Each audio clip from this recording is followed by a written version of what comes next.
आप देश जला रहे हैं, आगे चाय बेचा आप देश बेच रहे हैं। जो अपने माँ बाप का नहीं हुआ वो देश का क्या होगा? जब जवान हुआ तो माँ बाप को छोड़ के भागा, और माँ बाप ने परेशान होकर शादी किया तो बीबी को भी छोड़ के भागा। ऐसा मोदी देश क्या चलाएगा? जो अपने घर को नहीं देखा वो देश को क्या देखेगा?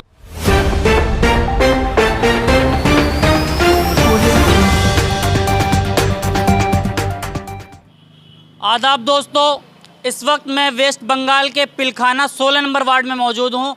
ग्राउंड ज़ीरो की रिपोर्ट दिखाना मेरी जिम्मेदारी है। पूरी टीम हमारी पिछले 20 दिनों से आपको ग्राउंड ज़ीरो की रिपोर्ट दिखा रही है। जो मेन स्ट्रीम मीडिया आप तक वो बातें नहीं पहुंचा रही है, इसलिए आपसे रिक्वेस्ट है कि आप डिजिटल मीडिया ज़रूर देखें और ग्राउंड ज़ीरो की वो तमाम सच्चाई देखें जो इस वक्त है। मैं आज आपको वो सारी चीज़ें बताऊंगा और वो चीज़ें दिखाने के लिए आया हूं कि इस वक्त बंगाल में आखिर चल क्या रहा है, हवा किस तरफ चल रही है। एक तरफ भाजपा भारतीय जनता पार्टी मुस्तकिल तौर पर छलांग लगा रही है कि इस बार सरकार बंगाल में हम बनाएंगे, और दूसरी तरफ टीएमसी जो ममता बनर्जी पिछले 10 साल से सीएम हैं, उनके क्या कारनामे हैं, क्या उन्होंने यहाँ पर काम किए हैं, ग्राउंड ज़ीरो की रिपोर्ट आप तक पहुँचाएंगे। कुछ लोग मेरे साथ मौजूद हैं, मैं उनसे बात करने की कोशिश करूँगा। सबसे पहले आपका नाम जानना चाहूँगा, क्या नाम है आपका? मोहम्मद रुस्तम। अच्छा मोहम्मद रुस्तम जी, जैसा कि बीजेपी लगातार दावे कर रही है कि इस बार बंगाल में हम सरकार बनाएंगे, और दूसरी तरफ ममता बनर्जी का ये कहना है कि हम पिछले 10 साल से सरकार में हैं और अभी इस बार भी हम सरकार बनाएंगे, क्या लगता है इस बार क्या मूड है जनता का? जनता का मूड दीदी के लिए है, तृणमूल कांग्रेस के लिए है। ये बीजेपी जो है यहाँ पे दिखावा कर रहा है। ये पश्चिम बंगाल एक ऐसी मिट्टी है, ये मिट्टी में भाजपा का यहाँ पे कोई अस्तित्व नहीं है, कोई काम नहीं है। ममता बनर्जी जी ने यहाँ पे 10 साल बहुत काम किए, बहुत कुछ गरीबों के लिए योगदान दिए, और हम लोग इस इलाके के लोग, हम लोग दीदी के लिए समर्थन में 10 अप्रैल को वोट देने के लिए हम लोग तैयार हैं, और उनको तीसरी बार मुख्यमंत्री हम लोग देखना चाहते हैं। एक तरफ जो प्रधानमंत्री है, उन्होंने जब सन 2014 में सरकार बनी, उनके दावे थे कि हमारी सरकार आएगी तो पेट्रोल और डीजल तमाम चीज़ों पर दाम कम होंगे, लेकिन इस वक्त क्या दाम है तमाम लोगों को पता है। और उनका ये कहना है इस बार जो है, जैसा कि एक गाना चला हुआ खेला होबे, और दूसरी तरफ मोदी जी ने एक नारा दे दिया विकास होबे। तो क्या लगता है खेला होने वाला है, ये विकास हो रहा है? यहाँ पे दीदी जो नारा दी है ममता बनर्जी जी ने, खेला होबे, ये बीजेपी वाले ने जो आके यहाँ पे ये सन 2014 में सत्ता में आने के बाद, आप लोग अपने नज़रिया से देखें, आवाम, मैं उनसे अपील करता हूँ कि उस वक्त 400 साढ़े 400 रुपया में गैस मिलती थी। मोदी साहब 14 में आए, उन्होंने फ्री में गैस बांटा, गैस सिलेंडर तो सबको दिए, गैस चूल्हा दिए, लेकिन आज गैस का दाम 1000 रुपया है। ऐसा गरीब लोग के घर में जाएंगे आप, वो सिलेंडर भी ऐसे ही पड़ा हुआ है और गैस चूल्हा भी ऐसे ही पड़ा हुआ है। जलाने के लिए उन लोगों के पास पैसा नहीं है, वो लकड़ी ला करके अपना खाना बना रहे हैं। मतलब जनता परेशान है, बहुत परेशान है, बहुत परेशान है। बीजेपी का सरकार सिर्फ ये दिखावा सरकार है कि हम डेवलप करेंगे, हम ये करेंगे, सोनार बांग्ला बनाएंगे। हमारे बंगाल तो पहले ही से सोनार बांग्ला है, अब दोबारा ये लालच दे रहे कि सोनार बांग्ला बनाएंगे। ये एकदम भावता बात है। ये बीजेपी के बात में आवाम ना आए और इनसे होशियार रहें, इनके एजेंटों से होशियार रहे। बहुत बहुत शुक्रिया रुस्तम जी बात करने के लिए। और तमाम लोग यहाँ पर मौजूद हैं, मैं तमाम लोगों को वो चीज़ें उन तक पहुँचाऊँगा जो असल क्या है, क्योंकि मेन स्ट्रीम मीडिया कुछ और दिखा रही है कि इस वक्त बंगाल में क्या चल रहा है। और लोग मौजूद हैं, क्या नाम है सर आपका? राजकुमार गुप्ता। राजकुमार गुप्ता जी, आपसे एक सवाल ज़रूर है मेरा। वो सवाल ये है कि एक तरफ कुछ लोगों का ये कहना है कि ममता सिर्फ एक कम्युनिटी यानी मुस्लिम कम्युनिटी के लिए काम करती है। आप राजकुमार हैं, आप तो मुस्लिम कम्युनिटी से नहीं आते, आपने होली भी खेली है, बहुत बहुत होली की भी शुभकामनाएं हमारी तरफ से आपको। आप ये बताइए राजकुमार जी, क्या ये बात हकीकत है कि ममता बनर्जी किसी पर्टिकुलर एक इस बात को मैं सिरे से खारिज करता हूं कि ममता बनर्जी किसी पर्टिकुलर कौम या पार्टी व्यक्तिगत सिस्टम को लेकर के चलती है नहीं। पश्चिम बंगाल की जनता, हिंदू मुस्लिम सिख ईसाई कोई भी, आज हम लोग आप यहाँ पे खुद पश्चिम बंगाल के जिस जगह पे खड़े हैं, हिंदू मुस्लिम दोनों एक साथ हैं। आप देख सकते हैं इनके बदन में रंग लगा हुआ है। रुस्तम साहब खुद ही मुस्लिम है। ये कम्युनिटी एक साथ सभी त्यौहार को जॉइंटली मनाती है।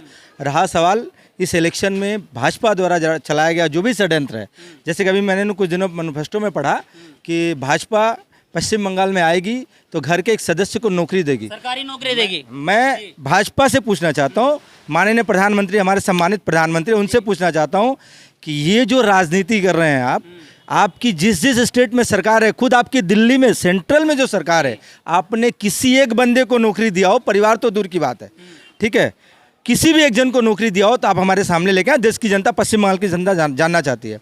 दूसरी बात, सही बात है कि जब स्मृति ईरानी जी ने कहा था सिलेंडर लेकर के कि ये मनमोहन जी की सरकार है, ये देश को बेच रही है 400 के सिलेंडर में, तो आज 1000 रुपये का सिलेंडर में देश को खरीद रहे हैं क्या?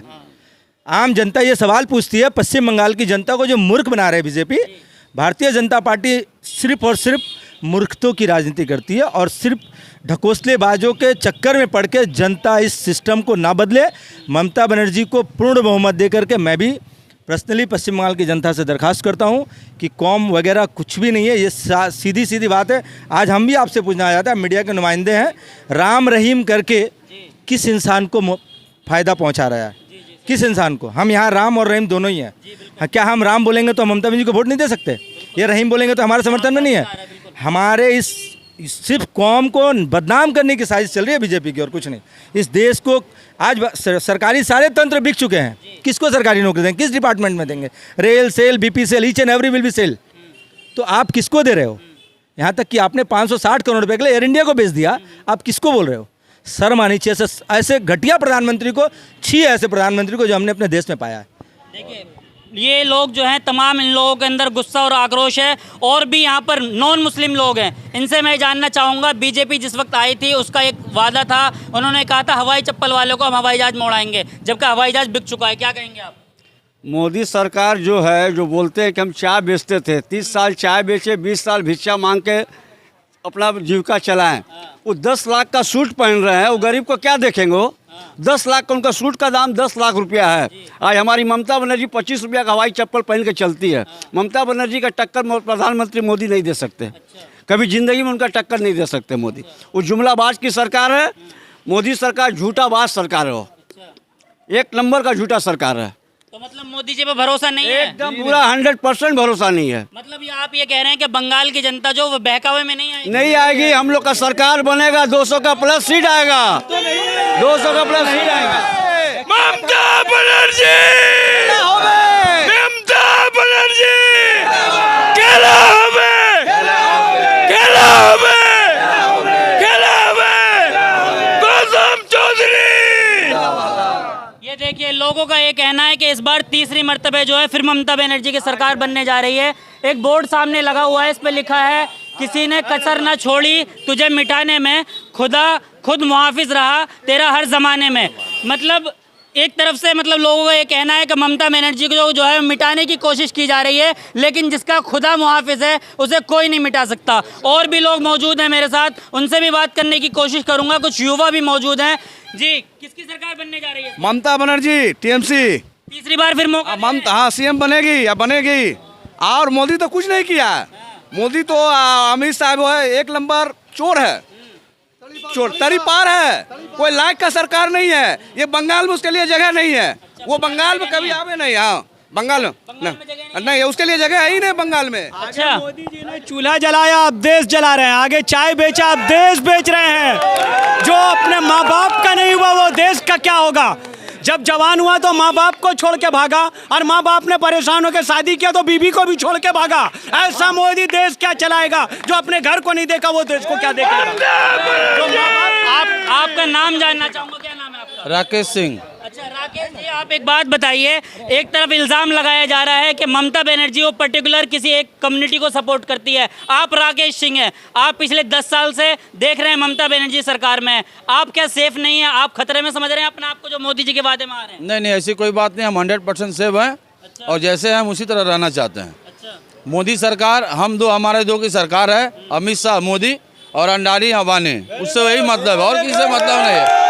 और ममता बनर्जी हमारे गरीब की सरकार है और हम लोग का हर दुख सुख में हमेशा शामिल रहती है। जैसा अभी कोरोना काल हुआ उसमें भी हर जन जन तक जाके अपनी सेवा पहुंचाई और ऐसी सुविधा दी है। मोदी के बस का बात नहीं है।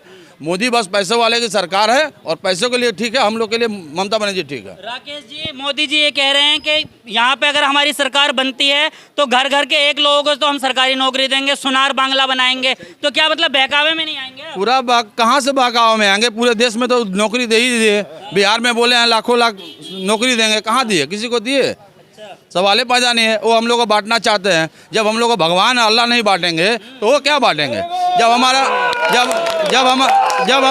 हमारा होली और सबरात एक दिन पड़ सकता है, जब हमारा होली और सबरात एक दिन पड़ सकता है, उसको भगवान नहीं बांट रहे हैं तो इंसान क्या बांटेगा? मोदी के बस से क्या बात है? हिंदू खतरे में है, न मुसलमान खतरे में है, इस मोदी से देश खतरे में है।